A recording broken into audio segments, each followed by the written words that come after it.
Good morning বন্ধুরা, কেমন আছো তোমরা? আশা করছি সবাই অনেক ভালো আছো। আমি অনেক ভালো আছি। ঠিক এইভাবে সকালবেলা আমাদের ঘুমটা ভাঙিয়ে দেয় এই ছোট্ট ছোট্ট কিউট কিউট বাচ্চাগুলো। আর এই যে এখানে একটা কার্ড দেখছো, তো সেই কার্ডটা মা রাতে এইভাবে দিয়ে রেখে দেয় যেন ওরা ভিতরে ঢুকতে না পারে। ওরা ঢুকলে আমাদের আর ঘুম হয় না। পায়ের মধ্যে অনেক খেলাখেলি করে ওরা, অনেকজন মিলে বারবার মশারির ভিতরে ঢুকে বের হয়। তারপরে এই যে দেখতে পাচ্ছ আরেকটা বেরিয়ে এসেছে। তো চলো, এখন বাজে 6টা। আজকে অনেকটা লেট করে ঘুম থেকে উঠেছি। আর ঘুম থেকে উঠতে উঠতে 6টার সময় উঠেছি ঘুম থেকে, তারপরে একটু বাইরে কাজ টাজ করতে করতে প্রায় 7টা বেজে গিয়েছে। আর এখন এই তো রান্নাঘরে আসলাম, রান্নাঘরটা একটু গুছিয়ে নেব, ঝাড়টা দিয়ে নেব, আর গ্যাস ট্যাস মুছে বাসন মেজে রান্না কিন্তু বসিয়ে দেবো। হ্যাঁ, আজকে রান্না করব না, আজকে রান্না করব আজকে সকালবেলা বানাবো আলু পরোটা। তো একটু আলু পরোটাটা বানাতে সময়টা বেশি লাগে, আর আজকে অনেকটা লেট হয়েছে, তবু কোনো ব্যাপার না। আজকে যেহেতু শনিবার, আজকে বাচ্চারা আসবে না, একটু ইচ্ছে করে লেট করে উঠেছিলাম। আর তার মধ্যে প্রচণ্ড বৃষ্টি হচ্ছিলো, একটু আগে কিন্তু বৃষ্টিটা কমলো। বাইরের অবস্থা খুবই খারাপ, জল জমেছে, এখনও বৃষ্টি কমেনি, ঝিরিঝিরি বৃষ্টি পড়ছে। এরই মধ্যে আমাকে কিন্তু বাসনগুলো মেজে নিতে হবে, নয়তো আরও অনেক জোরে জোরে বৃষ্টি আসতে পারে। এখন আকাশ খুবই খারাপ, যখন তখন বৃষ্টি চলে আসে হুটহাট করে।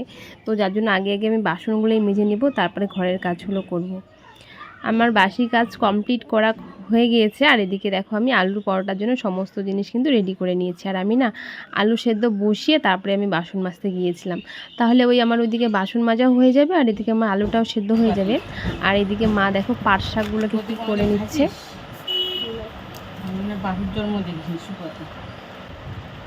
বাপের জন্য দেখছি, হ্যাঁ, মানুষের বাড়িতে দেখছি, নিজের বাড়িতে দেখি নাই।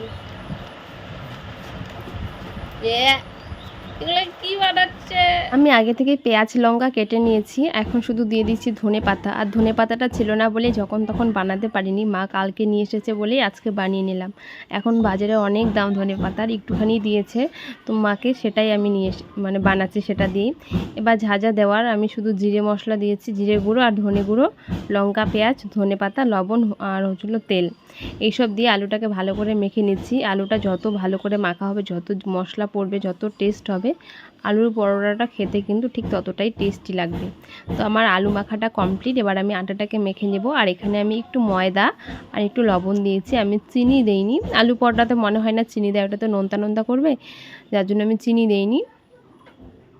এবার আমি আটাটাকে ভালো করে মেখে নেব। আর আমি কিন্তু আটার থেকে ময়দাটা 3 ভাগের 1 ভাগ দিয়েছি, সেম রাখিনি, ময়দাটা একটু কমই দিয়েছি।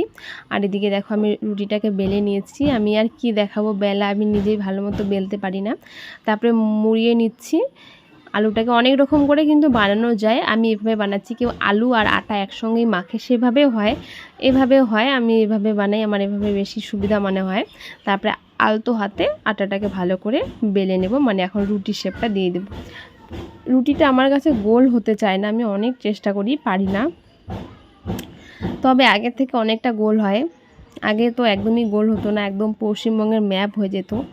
এখন তো তাও ভালোই হয়, কিন্তু এই যে এখন যেটা বানাচ্ছি সেটা ফুলবে না। একটুখানি প্রথমবারটা একটু মিস্টেক হয়ে যায়, একটু পেঁয়াজ লেগে বা লঙ্কা লেগে দেখতে পাচ্ছি একটু বেরিয়ে এসেছে।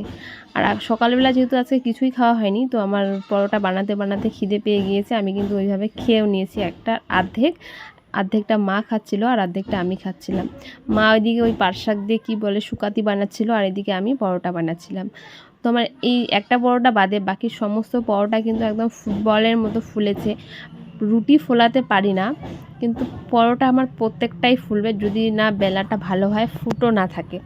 এত সুন্দর হয় না ফুলকো ফুলকো পরোটা খেতে, কি বলবো, পরোটা সাধারণত ফুলে না, কিন্তু আমার আলু পরোটা ফুলে। তো এদিকে দেখো, তারপরে পরোটাটা বানিয়ে বিছানাটা গুছাতে চলে এসে অনেকটা লেট হয়েছে। বানাতে বানাতে যেটুকু খেয়েছি সেটুকুই, বানানোর পর আর খাওয়া হয়নি। ভাতটা ওদিকে বসিয়ে দিয়েছি। আর এদিকে দেখো, আমি এসেছি বিছানাটা গুছিয়ে নিতে। আজকে রান্না করব ডিম, আর একটু লেট করে রান্না করব, যেহেতু আজকে সকালবেলা একটা ভারী খাবার খেয়েছি। অন্যদিন তো চা খাই, তাই ভাতটা তাড়াতাড়ি খেয়ে নেই। আজকে ওই 12টা-1টার দিকে ভাত বসিয়ে দেবো, যেহেতু আজকে সকালের খাবারটা একটু ভারী হয়েছে, যার জন্য খাবারটা একটু দেরি হলেও কিছু হবে না। তারপরে এখানে বিছানাটা ভালো করে ঝেড়ে ঝুড়ে পেতে নিচ্ছি। আমাকে রোজই বিছানা তুলে পাততে হয়, বিড়ালগুলো এখানে মাঝে সাঝে উঠে পড়ে। তো সবসময় যদি ঝেড়ে ঝুড়ে না পাতি তাহলে খুব একটা ভালো লাগে না, কেমন জানি লাগে। আর বিছানাটা ঝেড়ে ঝুড়ে পাতলে ভালো লাগে। আর বিছানার মধ্যে না সবসময় যেহেতু শোয়া হয় না, বিড়ালগুলো কখন উঠে যায় আর ওদের ছোটো ছোটো পায়ের ছাপগুলো পড়ে থাকে, তখনই বোঝা যায় যে না ওরা উঠেছে। তো দেখো আমার কিন্তু তোমাদের সঙ্গে কথা বলতে বলতে বিছানা গোছানো কমপ্লিট, আর ওদিকে জানালার পর্দাটাও খুলে পড়েছে, সেটা কিন্তু একটু ঠিক করে লাগিয়ে দিচ্ছি। তো সেটা লাগানোর পর ওই জানলাটা আমি সবসময়ের জন্য খুলি না, একদমই রাস্তার ধারে, তো বাড়িতে কেউ থাকে না, বন্ধই থাকে সবসময়। ভালো করে বিছানাটাকে ঝেড়ে ঝুড়ে রেখে দিচ্ছি। আমার বিছানা গুছানো কমপ্লিট, একটু রেস্ট নিয়েছি, যা কাজকর্ম ছিল সেগুলো করে রান্না যোগাযন্ত্রী করে মানে বাটাবাটি করেছি, পেঁয়াজ রসুন ছুলে, তারপরে আলু সেদ্ধ আবার দিয়েছি, ডিম সেদ্ধ ডিম ভাজা কমপ্লিট, আলুটাও আমি কিন্তু ভেজে নিয়েছি। আর এখনও কিন্তু বাজে ওই বললাম রান্না করতে করতে আমার 1টা 1টা বেজে গিয়েছে, মানে সমস্ত কিছু রেডি করতে করতে। জমাই তো হ্যাঁ বরফ তো ওকে বললাম একটা এনে দে, আমার নিয়ে যা। আর এটা খেতে কি বলবো, এত শান্তি লাগছিল। আমি এই যে প্রথম খেলাম এই বছরে, মানুষ মানে খায়, আমি দেখি, আমার এত খেতে ইচ্ছে করে কি বলবো। তো আজকে মাকে বারবার করে বলে বলে একটা কিনে নিলাম টাটা। তো এটা হচ্ছিলো ফ্লেভারটা ছিল কমলা লেবু, ভালো লাগলো খেতে, রান্না করতে করতেই খাচ্ছিলাম। রান্না করতে ভীষণই গরম লাগে। আমার এদিকে মশলা কষানো কমপ্লিট, আর এখানে কিন্তু আমি আলুটাও দিয়ে দিয়েছি। আমি একটু মানে মাখা মাখা করব, একটাই তরকারি রান্না করব, মা আলু আর বেগুনটা ভাজা করবে, আলু আর বেগুন না, করলা আর বেগুন ভাজা করবে। আর এটা আমি রান্না করছি ডিম ছিল 6টা, একটা সেদ্ধ রাখা হয়েছে বিড়ালগুলোর জন্য, আর 5টা দেওয়া হয়েছে তরকারিতে, মানে ডিমের ঝোল হবে, ঝোল একটু মাখামাখা। তারপরে যে ওই মশলাগুলো ছিল যেগুলো আমি পেয়েছি সেগুলো দিয়ে কিন্তু সুন্দর করে টেস্টি করে ডিমটা রান্না করে নিয়েছি। একটাই সবজি তো একটু ঝোল ঝোল রেখেছি, একটু মাখা মাখা রেখেছি, ভালো হয়েছে খেতে। তো দেখো দুপুরে এখন বাজে কয়টা বলো তো, এখন বাজে 5টা, জানি বিশ্বাস করবে না। তো এখন এই যে খেতে বসেছি। আর আজকে সারাদিনে টুকিটাকি যা আম পেয়েছি তো সেগুলো জমা করে রাখি, তারপরে একটা ঝুড়ির মধ্যে রেখে দিয়েছি। আজকে মোট 5টা আম পেয়েছি, আরও অনেক থাকে, অনেককে দিয়ে দেই, ঠামাও নেয়। আমি পেয়েছি 5টা আম। আর বিড়ালগুলো দেখো কিভাবে একটা ঝুড়ির মধ্যে শুয়ে আছে। ওরা তো এখন অনেকটা বড় হয়েছে, ওদের না জায়গা হয় না, তবুও এখানে চিপাচিপি করে শুয়ে থাকে। এটা একটা ঝুড়ি, এখানে আগে আলু রাখতাম, এখন ওরা এখানে শোয় বলে একটা উপরে বস্তা দিয়েছে, ওরা খাওয়া দাওয়ার পর এখানে উঠে শুবে।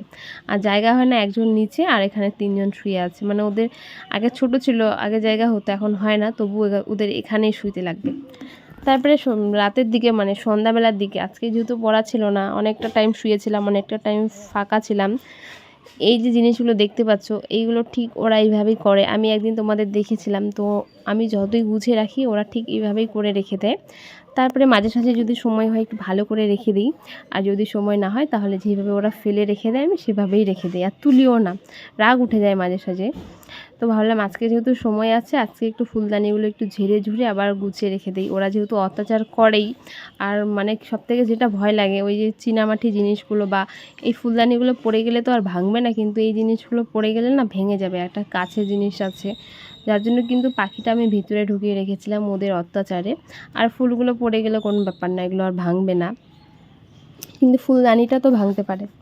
তো যাই হোক, এটাকে একটু ভালো করে ঝেড়ে নিচ্ছি। ফুলগুলো অনেকটা নোংরা হয়েছে, ধুলো পড়েছে, সেই ধুলোগুলো চোখে দেখা যায় কিন্তু ক্যামেরাতে ফোকাস করে না, যার জন্য আমি ভালো করে ঝেড়ে নিচ্ছি। আর একটা করে না ঝাড়তে ঝাড়তে মনে হয় কি সবই পরিষ্কার করে নেই, তো সেম হয়েছে, একটা পরিষ্কার করতে গিয়ে মনে হয়েছে যে সবই পরিষ্কার করে নেই, তো সেটাই করছি। এই একটা করে পরিষ্কার করতে করতে তারপরে দেখো আমি আস্তে আস্তে পুরোটাই ঝেড়ে ঝুড়ে পরিষ্কার করে নিচ্ছি। আর দেখতেই পাচ্ছ কত মাকড়সার জাল বেঁধেছে, তো মাকড়সার জালগুলো অনেকটা হয়, টিনের ঘরে একটু মনে হয় আমার বেশি হয়।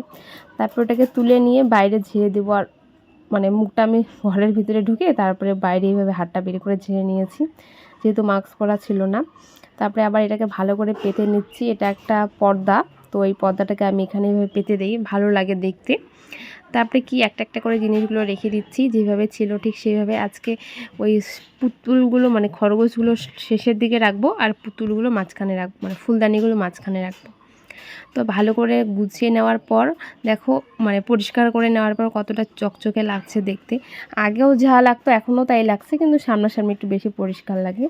তারপরে বিছানাটা গুছিয়ে নিচ্ছি, সন্ধ্যার দিকে একটু পরেই ঘুমিয়ে পড়বো। মানে খাওয়া দাওয়া আজকে আমি করব না, রাতে আমি আজকে খাবো না। আর ওই যে 5টা ডিম দেখলে, সেই 5টা দুপুরে আমি আর মা খেয়েছি, রাতে মা একটা খেয়েছিল, 2টা যে ছিল সেই 2টা আমরা কালকে খাবো। যেহেতু ভয়েসটা আমি আজকে দিচ্ছি মানে ভিডিওর পরে, তাই বলতে পারলাম। তারপরে দেখো সবটা গোছানোর পর পুরো জায়গাটা আর কি এরকম লাগছে। আজকে খরগোশগুলো একটু সাইডে দিয়েছি। আর এই গোলাপ ফুলটা এখন পরিষ্কার লাগছে, তাও তবু পরিষ্কার হয়নি, সাপের জলে ধুয়ে দিলে একটু বেশি পরিষ্কার লাগতো। যাই হোক আজকে এইভাবে রাখলাম। ওই যে ছোটো ছোটো মাকড়সা জাল দেখা যাচ্ছে, তো এইভাবেই পরিষ্কার করে নিয়েছি রাতের মধ্যে। আর সকালবেলা যেগুলো মা করেছে, তো সেগুলো সারাদিনে রোদ্রুপে মোটামুটি এরকম হয়েছে। আরও হতো যদি রোদ্রুটা বেশি থাকতো। ওয়েদারটার মানে কি বলতো, ড্যাম মানে রোদ্রু এখনও দিচ্ছে কখনো দিচ্ছে না এরকম। আর নিচে ছিল শুকনা লঙ্কা। তারপরে যে পরোটা বানিয়েছি সন্ধ্যার দিকে, এই যে একটা পরোটা খেয়ে আমি কিন্তু ঘুমিয়ে পড়বো, আর কিছু খাবো না আজকে। পরোটাটা বললাম না একটু খাওয়াটা যেহেতু ভারী খাওয়া, যার জন্য আর কিছু খেতে ইচ্ছে করে না। তো চলো আজকের মতো গুড নাইট।